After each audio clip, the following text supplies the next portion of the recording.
மகாநதி இன்றைக்கான எபிசோடில் வந்து சாரதா வந்து காவேரி கிட்ட சொல்கிறாங்க, இன்றைக்கி ஒரு பொண்ணு பார்க்க வராங்க அப்படின்னு சொல்கிறாங்க. காவேரி உங்கள் அம்மாவை ரொம்பவே திட்டுறாங்க, இல்லை என்னால் எல்லாம் முடியாது அப்படின்னு. ஆனால் சாரதா வந்து கண்டிப்பாக நீ அலங்காரம் பண்ணிவிட்டு வரதான் செய்யணும், அவங்க முன்னாடி என்னை அவமானப்படுத்தக்கூடாது அப்படின்னு சொல்லிட்டு, சரி அதுக்காக வேண்டி காவேரியும் அலங்காரம்லாம் பண்ணிகிட்டு இருக்காங்க. அவங்கள வந்து பொண்ணு பார்த்துட்டு பிடிச்சிருக்கு அப்படிங்கிற மாதிரி சொல்கிறாங்க.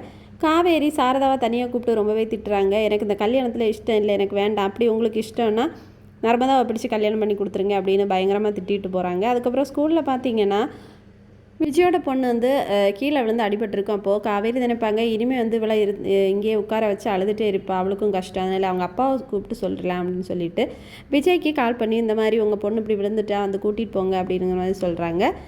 விஜயும் சரி அப்படின்னு சொல்லிட்டு வந்து காலை கட் பண்ணுறாங்க. கட் பண்ணதுக்கப்புறமா விஜய்க்கு வந்து ரொம்பவே ஒரு ஃபீல் பண்ண மாதிரி இருக்குது. ஏன்னா இந்த வாய்ஸ் இங்கே கேட்ட மாதிரி இருக்குது அப்படின்னு ரொம்பவே ஃபீல் பண்ணுறாங்க. சரி அதெல்லாம் பிறகு பார்த்துக்கலாம், நம்ம குழந்தைய போய் கூட்டிகிட்டு வருவோம் அப்படின்னு சொல்லிட்டு வந்து போகிறாங்க. அங்கே போய் வந்து காவேரி மீட் பண்ணுவாங்களா, என்ன பண்ணுறாங்க அப்படிங்கிறத அடுத்த எபிசோடில் பார்ப்போம். தேங்க்ஸ் ஃபார் வாட்சிங்.